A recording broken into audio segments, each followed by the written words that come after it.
Endurance Junkie Podcast, episode 59.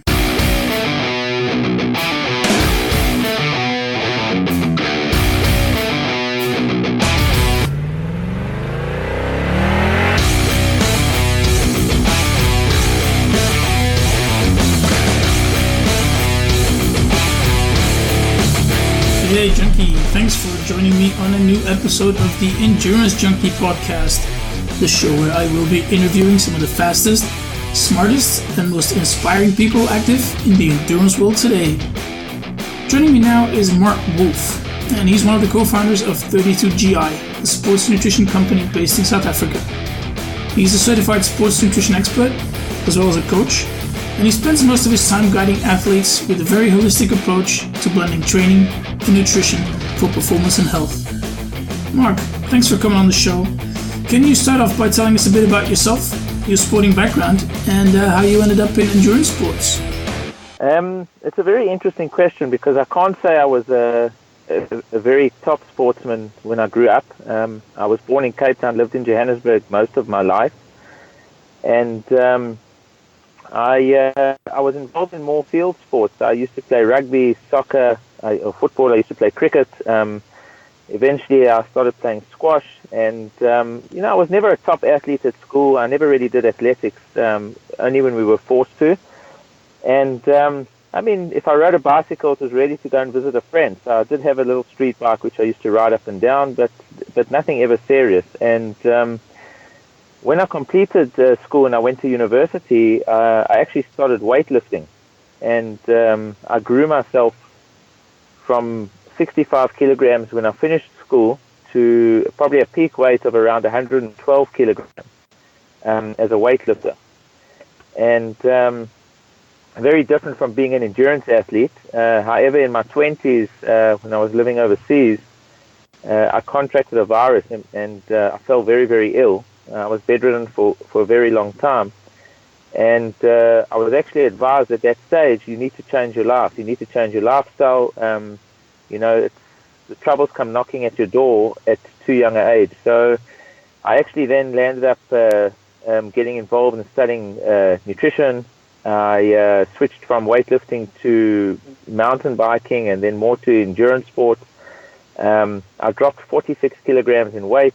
I became an expert in physiology and nutrition, in endurance sport, and eventually I switched to road racing. And then after that, I went into triathlon, and these days I actually I do all sports, whatever's enjoyable, from trail running to whether it's road cycling or triathlon or mountain biking. But I'm a multi-sporter by heart. I love multi-sport.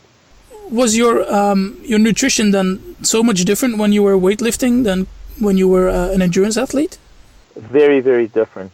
Firstly, the purpose was to actually bulk, was to gain weight. So I would eat a very high-calorie diet, and also very high in carbs and high in protein. But it didn't necessarily mean that I ate healthy. In actual fact, I think the opposite. I didn't eat so healthy, which was probably one of the reasons why my immune system collapsed and I felt so ill in my 20s. I stretched that elastic band a little bit too much. As an endurance athlete, I lead a more lower carbohydrate diet, which, it's crazy for some people thinking, wow, he's an endurance athlete, but he eats less carbs. But that's the fact. I eat far less carbs. I eat far more nutrient-dense meals right now. I focus on what's called carbohydrate periodization, which is a specific kind of dieting which I've sort of developed for myself over the years, and I utilize it actually for a lot of athletes, which is only eat the carbohydrates that you need for recovery and for energy. You don't need more than that, and focus on the rest being health, eat the right amount of protein, and ensure you get a decent amount of healthy fat as well. Yeah, because there's a lot of different diets available these days. You've got your Paleo, gluten-free, high-fat, low-carb, Banting as Dr. Noakes calls it. I guess that depending on the sport that you're in, there's a different type of diet that you should be following. Is that correct? I think a diet, or let's call it, I don't even call it a diet, I call it a sort of nutrition plan for life. It's the kind of eating lifestyle that somebody needs to adopt should work hand in hand with the kind of lifestyle they have. But more than that, when people come to me for nutrition advice, very often I like to see blood results because they don't lie. So you can see if there's any deficiencies. And even if from a health perspective, a doctor will say your bloods are fine, from a endurance or sports perspective, sometimes you're a little bit on the low end of some of the minerals or vitamins, and sometimes you need to pick those up because when you put the body under stress, it can lead to issues. On the other hand as well, you can also pick up intolerances. So if somebody's lactose intolerant or gluten intolerant, you would need to have a look at those kind of foods which would impact them negatively. And then something else that speaks to me is also family history or medical history. So, looking at siblings or parents which have had or diabetes or any kind of lifestyle disease which could have been impacted by poor nutrition can be changed quite early on. And you're actually able to find a road that works for you. And over and above that, then you look at the sports nutrition aspect of it. How do you combine your lifestyle nutrition with sport? And that's something that I do very differently from other people. Is I actually look at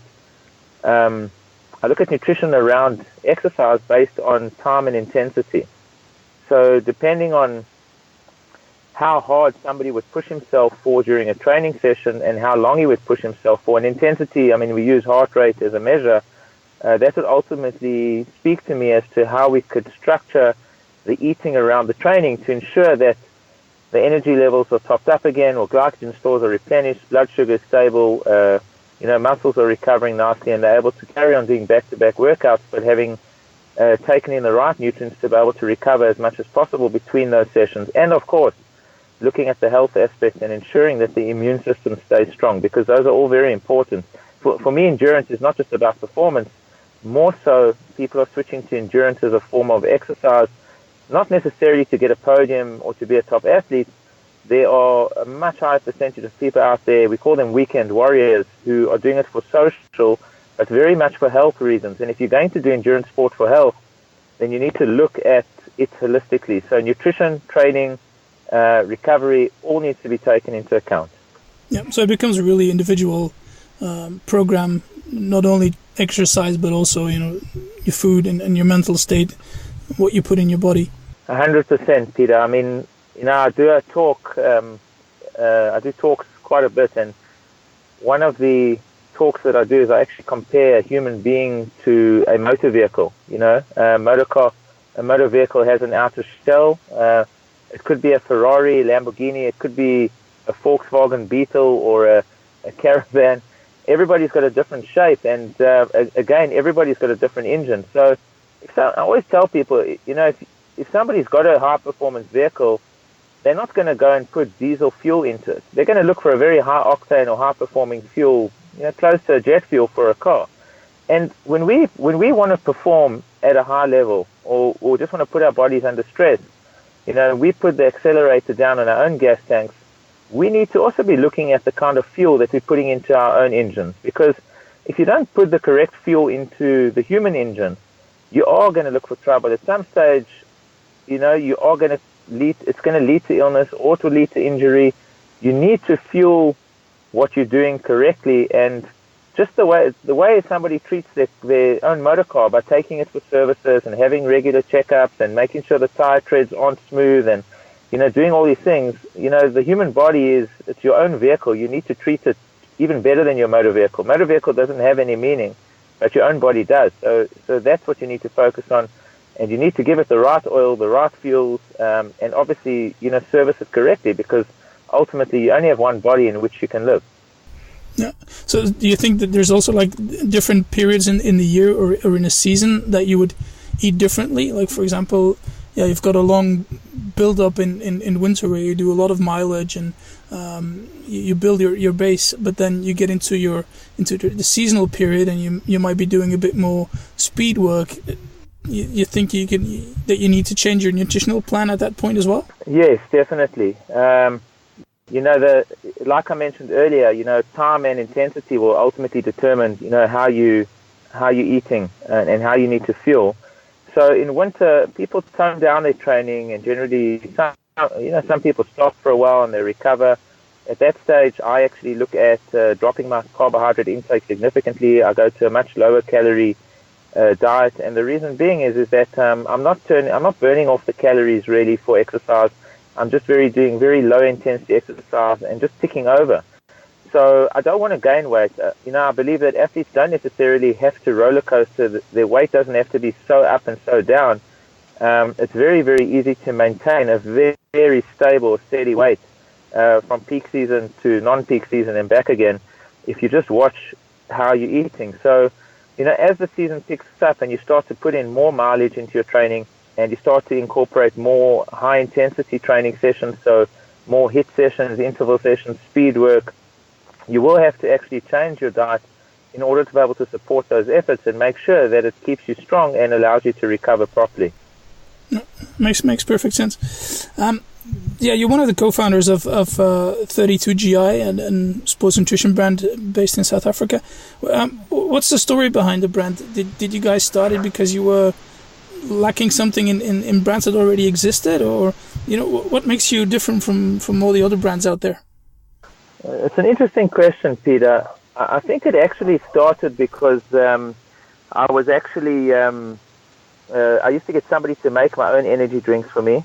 I was very untrusting of the industry, and basically it was at a period where a lot of nutrition companies were coming up and they were putting a lot of stimulants into products, which I wasn't happy about. If you want energy, you just need carbohydrates. At that stage, it was mainly carbohydrates, and today it's it's also fat. So the thing is, depending on the kind of diet and lifestyle that you lead. So at that stage, I was actually introduced to an interesting carbohydrate, which has been known for many, many years, called isomaltulose, which actually we get from a German supplier. And the interesting thing about the carbohydrate is it actually stabilizes the blood sugar. It doesn't spike the blood sugar. It gives a very slow and steady rise over a long period of time. And I thought this is interesting because most sports nutrition companies, they're pushing spike the blood sugar. And is that necessary? Because for a high-performing athlete at a very high intensity, I would probably tend to agree, yes, spike the blood sugar, but for a weekend warrior, as I say, or a pace-controlled athlete, really the objective is to stabilize the blood sugar and not necessarily spike the blood sugar significantly. I think that if you overdo it, you land yourself up in trouble. Overdoing nutrition also causes issues. So I tested this carbohydrate out for a while, and I actually quite liked that feeling of stability. I felt like I wasn't on a roller coaster ride. I felt stable through training sessions. I used to do a lot of faster testing and then incorporate the product to see how it would work. I used to test, obviously digestive comfort is very critical for any athlete, palatability. And eventually I actually suggested to a friend of mine we should actually launch this product into the market. And he said to me at the time, it's a little bit risky because what's actually happening is that there's some big nutrition brands and the market is very saturated. And how are you going to go into a market that's very saturated? I mean, you're talking very big brands like the Power Bars and the Goos and, the High Fives, etc. And it's a difficult thing. And I said to him at that stage, we've got a different message. Our message is we will stabilize you and we won't spike you. And we're speaking to a different target audience. We're speaking to a person that wants to train maybe for health, for wellness, for fitness, but not necessarily stand on a podium, which is a very small amount of people. And when we started the business, our message resonated very, very well with the market. And, the product took off and it was very, very popular. And it is still our core product is our biggest selling product today because 90% of athletes are athletes that just want to go out there, have fun and enjoy themselves and just get to the finish line with a smile. Not a stomach ache or a frown. And then since then, we've obviously grown the brand. So we've split our nutrition into 3 different categories. And the reason we've done that is that we believe the nutrition speaks to the kind of athlete that you are. You can't have a one-fits-all.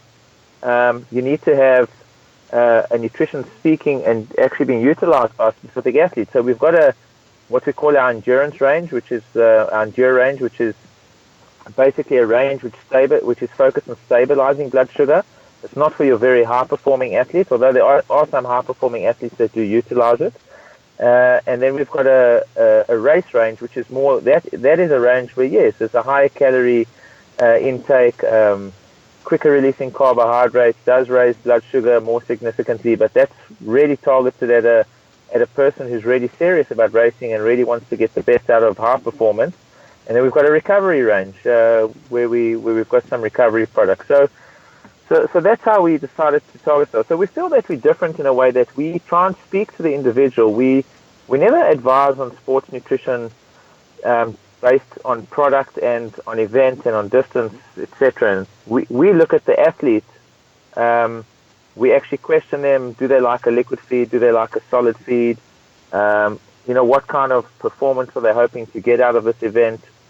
Are they a fast-paced athlete like a race snake? Are they just a weekend warrior? And based on the feedback we get from an individual, we will give him a unique fueling plan for himself, and not just a generalized feeding plan, which we believe is just not suited to everybody.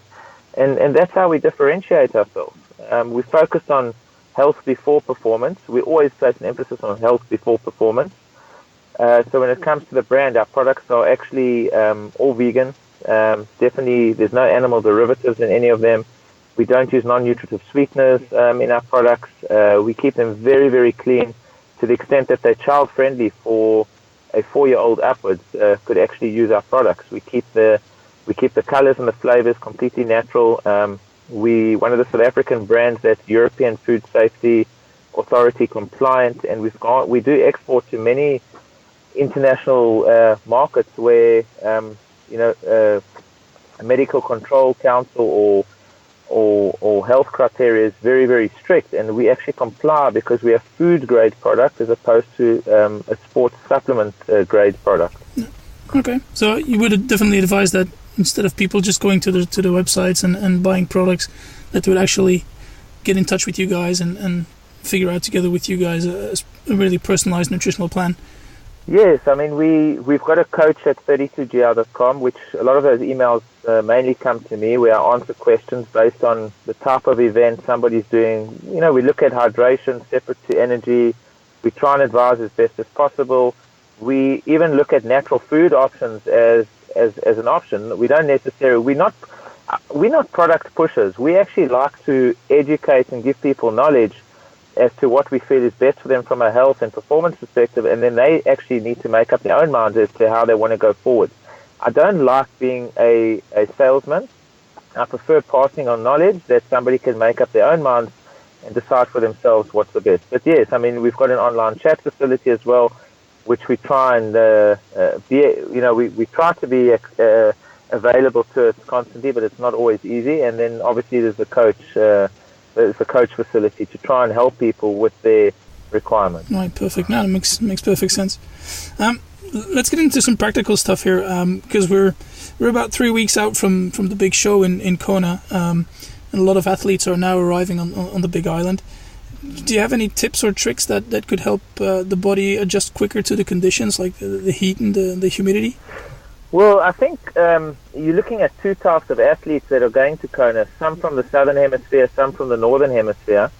I always believe that athletes from the northern hemisphere going to Kona have got a bit of advantage because they're coming out of the heat and they're going into heat. Mm-hmm. Those that are coming out of the southern hemisphere are coming out from the cold, and it's a lot more difficult to acclimatize to that heat. So I actually know athletes, for example, in South Africa who have gone to Kona, and I know some people that actually train in a closed room on an indoor trainer and switch on the heater to try and acclimatize to their conditions, because the thing is you want to try and acclimatize to the conditions as much as possible.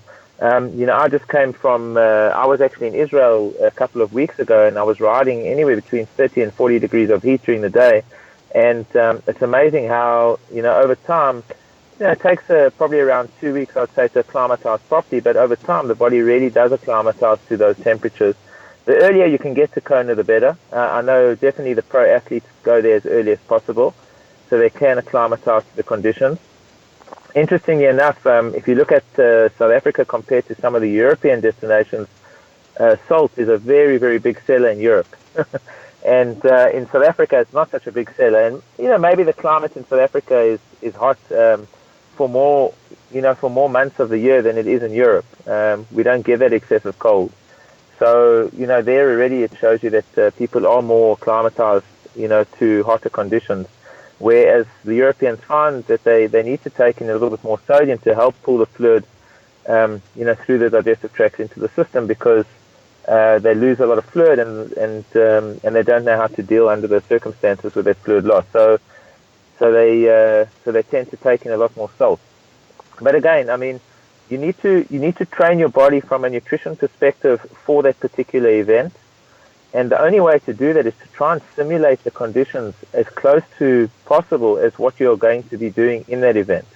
Whether it's the terrain, whether it's the weather conditions, the humidity, the temperature, and you've also got to obviously train your stomach to be adapted to the kind of nutrition you are going to be utilizing on the day. You have to have a plan, because if you don't, you can be as fit as anything, but if your nutrition lets you down, you're going to really have a bad day out. Yeah, I was going to touch on that. I mean, definitely these last couple of weeks are good moments to really test out the race nutritional plan.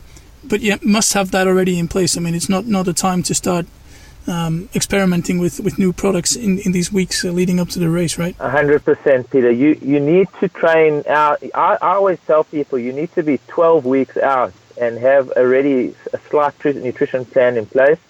And then you need to be testing it regularly, because from 8 weeks before the event, you should be utilizing that plan over and over and over again, especially in your long sessions. And if people do, for example, brick sessions where they're doing a long bike into a run, that's where you've got the actual time to test your nutrition on the bike and then see how you go on the run. If you're finishing strong and you're finishing comfortable in those sessions, you've got your nutrition down packed. So, and you need to bank it, but you need to take it with you to race day. And definitely not change anything on the day. You've worked far too hard for that to be letting you down, on that particular day. It's a really big day for most people, and that's the last thing you want to be causing hassles or causing any havoc. So definitely, I mean, such a short time now, if you don't have your nutrition plan in place, it's not a good space to be in. No, it makes sense. But yeah, you, of course, you don't want things to go wrong on race day, but sometimes they just do. I mean, you might lose a drink bottle. Conditions might be a bit more extreme on race day than they were in the days leading up to the event. Your stomach might be acting up for some reason. How do you deal with these things like that from a nutritional point of view? Do you think, what are your tips there? Well, I think that you very much experience some of these problems during training as well. There are some days where you could have dropped a bottle or lost a bottle, or suddenly the temperatures is very, very hot, or the conditions have changed, and you need to think about how you coped in those conditions, during your training. Obviously, the further in advance you're able to deal with the training nutrition, the far better you are and more prepared you are. But at the same time, you do need to think about those things. You need to think about what is going to be served on the course, what are you taking to the course, and if you do land up losing nutrition, or you land up in trouble due to some excessive heat, etc., you need to have a backup plan and understand what to do. I mean, most of the time, for example, losing a lot of excessive fluid during an event, you might want to take some salt tablets with you, or take some additional salt if you are going to be racing in a climate that's slightly more humid. There's a lot of athletes that that do utilize it. Again, you can't overdo it and you can't underdo it, but you also can't do it without having tested it previously. So you would need to try it in training before you do anything like that. From a mental perspective, I'm a big fan of caffeine. I believe caffeine obviously keeps the mind very strong, and whatever trouble you go through during an event, if you've got that mental focus, it can often pull you through some physical issues. It's just one of those things that works for me, and many athletes out there do use caffeine, as a source of mental alertness and performance. So I find that that's also very, very good. As far as hydration and energy goes, the only thing I can suggest is to people, and it's something that I always try and educate people to think about, is always separate your hydration from your energy requirements. Because if you're going to take in a certain amount of grams of carbs or calories, per an hour during an event, and you're relying on it in a liquid feed, but then again it's cooler than you thought, and you're not going to be drinking as much, it means you'll have a calorie deficit. So rather rely on calories from an external source, or like some athletes, they actually make up a concentrate of their mix in a bottle, and they know exactly how much to drink per an hour, and they hydrate separately. I believe if you keep your energy requirements and your hydration requirements completely separate, you can probably tackle any course in the world in probably any weather conditions, and you will get through it okay from a nutrition point of view. That's great advice. Going back to caffeine, do you think that the effect of caffeine on the body is the same if you used to drinking coffee day in, day out, or do you think it has more effect if you only use it on race day, for example? No, look, caffeine's definitely shown to have a bigger impact on somebody that's more caffeine intolerant because they've cut it out for a while. I've worked with athletes in the past. I know some that only used to take caffeine for race day or a couple of days a year, and they would never take caffeine other than on race day. Obviously, you do need to try it in training, because the thing is that I believe caffeine requires a certain dosage per a certain amount of time. Some people only take it when they're feeling down to give them a pick-me-up. Some athletes take in a certain amount of caffeine per an hour, whether it's 60 milligrams per an hour or 120 milligrams per an hour, but they have tried and tested it during training. I often advise athletes the week before an event to try and tone down your caffeine intake. A lot of athletes battle to cut it out completely, because otherwise they'll end up feeling terrible, because they are big coffee drinkers and they do like to have their caffeine fix. And if you just cut it out, sometimes it just doesn't feel so good, and you don't want to feel in a bad state before race day. So if you're planning on toning down your caffeine intake, rather start 3 to 4 weeks before the event and gradually tone it down instead of going what they call cold turkey. It's far, far better to do it that way. And the other thing is that it's impossible to tell how much caffeine there is in a cup of coffee anyway. When you're taking caffeine, like I mentioned, make sure you understand how many milligrams of caffeine you're taking in and when, because that will generally work a lot better. And we know that generally they recommend around between 90 and 100 milligrams of caffeine, say per an 80 kilogram athlete. And before an event, caffeine should be probably taken about 3 to 4 hours before, just in case there is a diuretic effect. Just to make sure it's not going to impact the bladder and impact the system, which can make you uncomfortable. And if somebody takes it during the event, they just need to time that feed and that intake and understand when and how they're going to take it. All right, cool. Well, that's about it for the time we have today. I think we can maybe set up a second podcast to talk about all the other things of nutrition, like how it impacts recovery, for instance. But for now, how can people get in touch with you if they want to? It's very easy. I mean, I've got a Facebook site, The Fitness Freak, where you can also link to my blog. I have got a blog site. It's also The Fitness Freak. It's WordPress, wolfmark.wordpress.com, and you can actually sign up to my blog there.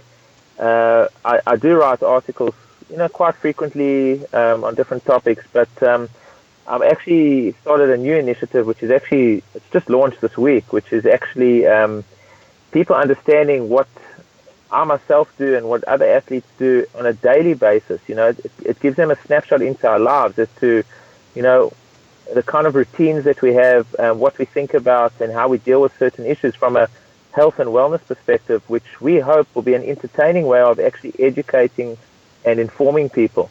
So, if people are interested, they can just, join me on The Fitness Freak, and